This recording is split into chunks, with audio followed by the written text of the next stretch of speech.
Hi everyone, this is Faith from Have Faith Health and Wellness, and today we'll be making elderberry syrup.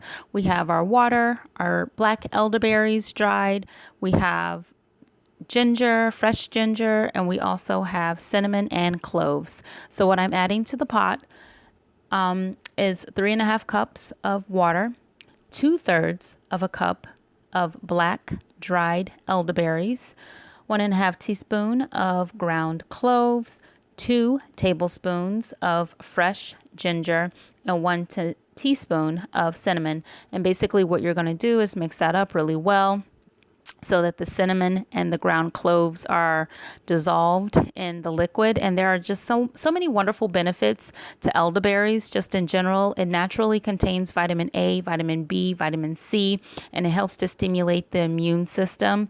So it's really, really good at fighting off the cold and the flu. So what you see here, it's at a rapid boil. What you want to do is bring that down to a simmer. So put that setting, that heat setting on low. You're going to let it simmer for 45 minutes to an hour with the lid on. So here you'll see me place the lid on in a few seconds, and you want it to simmer for 45 minutes to an hour. Now, once it simmers, it is going to reduce that liquid by half. And that's what I'm showing you here, is that it has reduced the liquid by half, therefore making the elderberry juice even more concentrated. And here I'm going to take my, is that a pestle or a mortar? I think that's the pestle. And I'm just going to smash the elderberries. You can also do this using a spoon. You can use a fork. I just so happen to have this in my kitchen. So I'm just going to use that to mash all of the elderberries and the ginger so that we can really squeeze all of the medicinal benefits out of the elderberries. And I'm going to place all of that juice, including the elderberries and everything else that I added in the beginning, through a strainer. And while I am doing that, I'm also going to use that masher and mash the elderberries some more so that I can mash the juice through the strainer. And there you have it. There is the elderberry juice. Very lovely indeed. And what I generally do whenever you add the honey, which you'll see here in just a minute, I'll be adding 1/2 cup to 1 cup of raw honey. And you generally want to add that when the juice itself has cooled off a little bit, but it's still warm, so that the honey can dissolve in the liquid.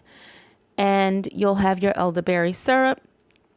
And what I generally do is I take about a teaspoon every day. I give the kids 1/2 teaspoon. Now, if you're not able to consume honey, you can also use blackstrap molasses, which is also really beneficial. It has a lot of nutrients. I take a teaspoon. A teaspoon every day. I give the kids 1/2 teaspoon.